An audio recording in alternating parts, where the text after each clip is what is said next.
Donald Trump in his campaign unveiled a new ad on Kamala Harris at a rally, and it was really, really good stuff. Take a look. So don't take my word for it. Listen, Kamala Harris's agenda straight from her own mouth. Would anybody like to see her? Let's do it for a couple of seconds. Go ahead. Yeah, I am radical. We need to get radical about what we are doing and take it seriously. As President of the United States, I am prepared to get rid of the filibuster to pass a Green New Deal. There's no question I'm in favor of banning fracking. We have to have a buyback program, and I support a mandatory buyback program. I believe it will totally eliminate private insurance. Let's eliminate all of that. But would you support changing the dietary guidelines? Yes. The food pyramid, what people are yes. to reduce red meat specifically. Yes, I would. Raise your hand if your government plan would provide coverage for undocumented immigrants. Where do you stand on defund the police? This whole movement is about rightly saying we need to take a look at these budgets. Harris asserted that ICE is perceived as the modern-day Ku Klux Klan. Are you aware that there's a perception? I see no. Are you aware that there's a that perception? puts ICE in the same category as the KKK? Is that what you're asking me?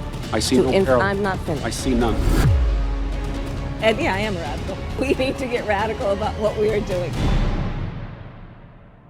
So this ad was Politics 101 because he's essentially using an ad, and this has been used forever, but it's really effective. It's really, really effective.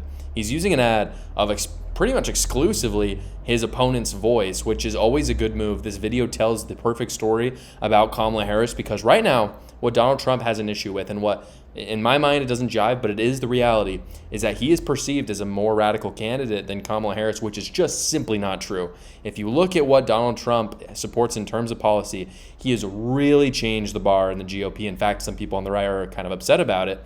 But he's really become a lot more moderate than, say, Kamala Harris, who believes a ton of crazy things like that video showed, like banning fracking, defunding the police, all those things. But again, there's this weird again, if you think that Donald Trump is a radical and you're on the left, whatever. I mean, people have got Trump derangement syndrome no matter what. But if you're on the left and you think that Harris isn't radical, I just don't even know what to say to you. It's so clear the things that she believes is just crazy. Those videos from Kamala Harris, by the way, are less than 4 years ago. I mean, this isn't like 20 years ago. I've always said that people can change their opinions and, we should allow them to change their opinions. But this was from like 4 years ago. I don't think Kamala Harris just evolved since 2 years ago on her feelings about fracking. Interestingly enough, this ad will have probably the best effect in Michigan, Pennsylvania, and Wisconsin, which Trump needs to win in order to win the presidency. If Trump wins Georgia, Nevada, and Arizona, which are the other swing states, it's not enough. I think he loses by like 2 electoral votes, which would suck. He needs one of the other people. And, this message I really think is the most powerful in Wisconsin, Michigan, and Pennsylvania, especially when it comes to fracking and environmental stuff, because there are a lot of people in those areas that are obviously in that industry. And when they hear you want to ban fracking, it doesn't look too good for their jobs. It turns out you tend to lose jobs when the president of the United States wants to get rid of a whole industry in your country. So as of now, again, he's not polling super well in those states. So I think, again, if I'm Donald Trump, I am literally pouring tens of millions of dollars putting this ad out into Michigan, Wisconsin, and Pennsylvania because he has to win one in order to win the presidency. Because the genius of this ad is this really is all the things that Kamala Harris believes in. This is not a straw man. It's not a straw man argument. Kamala Harris really believes these things. She wants to end the filibuster in order to pass legislation to pass the Green New Deal. It's not popular, by the way. That's just one example. Her position on immigration is indeed as radical as the video shows. It is. I saw a tweet just today. It was really good. This tweet basically just said, it's talking about how some people think that Kamala Harris is going to be really tough on immigration as a president. And the response to that is, guys, she is vice president right this very second. Right this second. So what in the world makes you believe that she's going to be tough on immigration as the president? She's a disaster right now. Why isn't she? She's in charge of the border too as vice president. So you think she's just magically as president going to start fixing immigration in our country?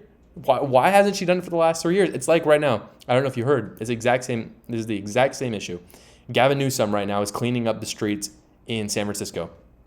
It's like, dude, I thought You were saying that it was great this whole time, and now you're actually doing your job. Again, a round of applause for Gavin Newsom that he's actually doing this. But really, just around election time, you're going to do this? That it doesn't actually look good for you. It looks worse because you're essentially going out and you're saying, I could have done this the whole time, but I didn't do it until it's politically advantageous for me to do, which is, again, on immigration, the exact same thing for Kamala Harris. All she has to do is re-implement Trump's Remain in Mexico policy, and 90% of it's solved. All of it right now. So anyway, that's just one issue. But again, for all this talk of Kamala Harris, she can fix it. It's like she is the incumbent. She stands by all of the policies of the Biden administration. She's complacent in all of them. And yet we're going to give her trust again, even though everyone acknowledges that the last 4 years have been absolute garbage and a crazy mess. So my question for all those people who think that is, why isn't she fixing it right now? Thank you so much for watching, everybody. Please go down below, comment, like, and subscribe, and watch another video.